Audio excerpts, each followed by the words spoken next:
Hi, this is Dr. Sam Selby, and today we're going to talk about the pediatric palooza. I'm sure you're familiar, but just in case you're not, you'll enter the simulation lab from the Gibson Library level, and you can go down the stairs, and here's the entrance. The main rooms that we're going to be working in are the PSL procedural skill labs. That will be divided into two rooms. The same case will also be run in room 140, and then we'll be using 141, 2, and 3 for the other three cases. And then the students will be egressing out the back portion of the simulation lab so we can kind of keep the flow in one direction. On the day of the event, here's that procedural skill lab.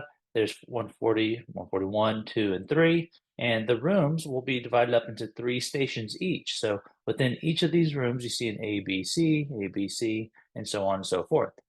The cases, as mentioned, we'll have the SVT case. These three will be running the SVT case. And at A, B, and C stations, we'll be running for SVT EKG interpretations, vagal maneuvers with adenosine, and also how to use a defibrillator. Each of the rooms will be set up the same way. And then the next three rooms where we are running the shock cases will be covering IO placement, medication review led by pharmacy, and then also lumbar puncture as well as the skill.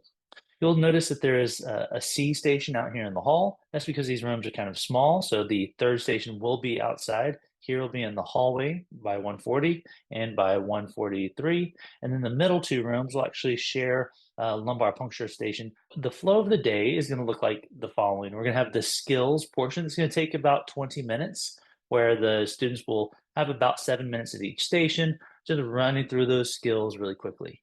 Then the faculty or simulation technician in the room will help to pre-brief the case. It's probably going to be the faculty, and we'll give you the script of what to read.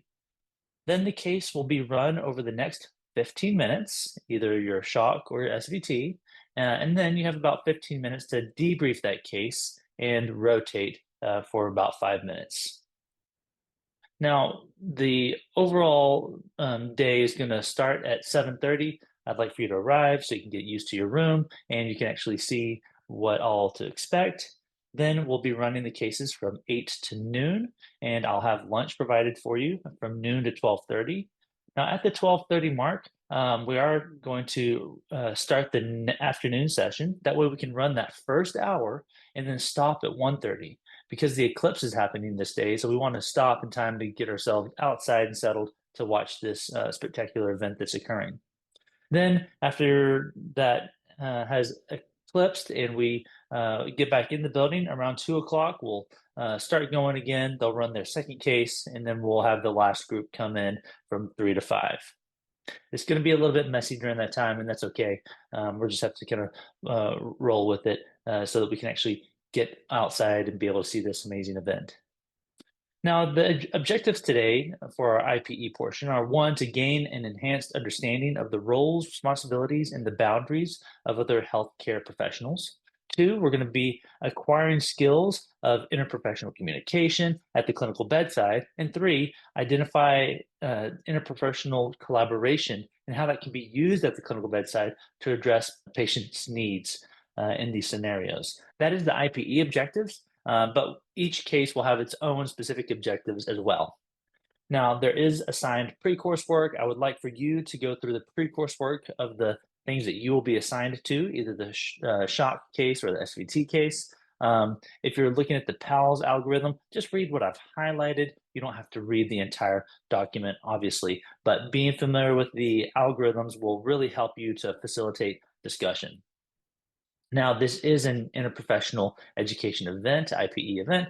We're going to have 60 medical students every hour, as well as 20 pharmacy students. And that's going to be divided up to about 3 students from the DO program to every 1 pharmacy student at the stations. Some DO students there'll be less of, just if I have some of them as TAs, they're not going to be participating in the lab. So if you have a station that has 4 students and then one that has 2, just try to divvy it up pretty equally. And we're going to be encouraging that interprofessional communication. If you have the medical student, have them assign each other roles, be it either the leader or physical examiner or the interventionalist. And then pharmacy is obviously going to play their role. Each specialty is going to be within the boundaries of what they will do at their highest professional level. Now, it's important that we extend psychological safety to our students and to ourselves. And so the students have heard this, but regarding psychological safety, we come up with this statement where we talk about the fact that we believe everyone participating in today's simulation is intelligent, they're capable, they care about doing their best, and they want to improve. So we're extending that to our students. We expect the students to extend that to each other, the faculty, all the sim technicians, and also themselves is a really important thing to extend respect to. You're going to be introducing the students to the sim contract, telling them that yes, this is not a real life patient, but we're going to treat it like it is. And so they've already been through that. They've seen this pre-brief material, but just remind them that this is as real as possible. So the different attendings are assigned here on the screen. For the SVT case, you can see this is your assignments. And in the shock case, here's your assignments here. Same thing for the afternoon. And you will be paired with a pharmacy colleague, and that will be, you'll probably meet them on the day of the event. So sim faculty will stay in each room throughout the entire day. Again, pharmacy staff are assigned.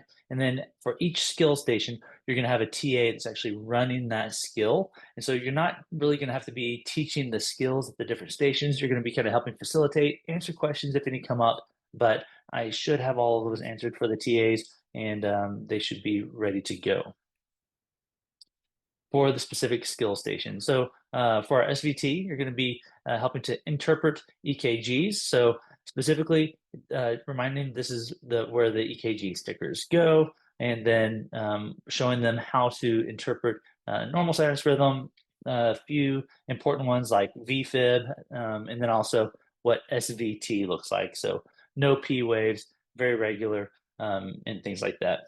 The next station is that vagal maneuver, and we'll teach a few ways to try to vagal a patient down, and then also how to administer adenosine with the three-way stopcock.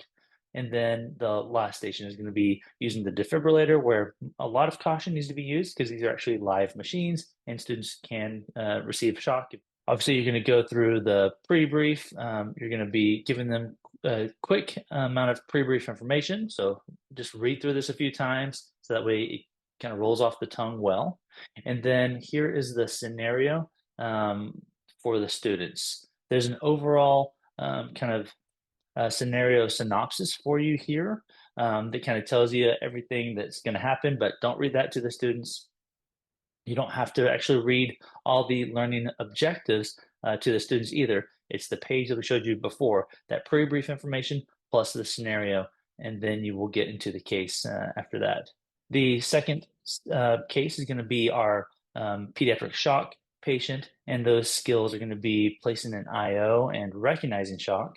Two medications that can be used in shock. We're talking about pressors, boluses, some antibiotics, and things like that. Primarily, this is going to be led by our pharmacy colleagues, and then also the skill of a lumbar puncture in the pediatric patient. So again, all this should be taught to the students. The TAs are kind of helping to lead this, and I'll have all the material at bedside as well.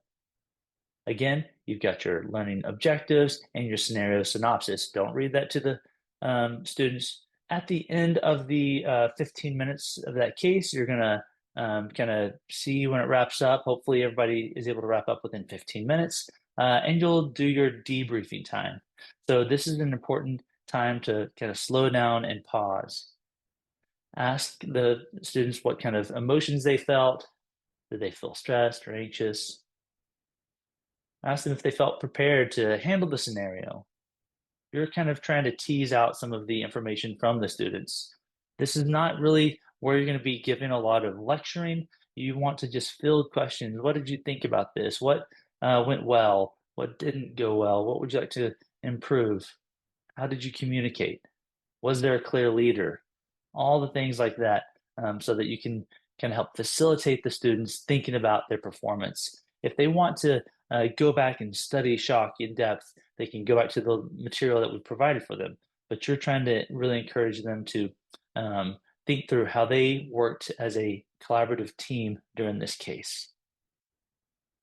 All right, this can be a lot of fun. I'm looking forward to working with everybody.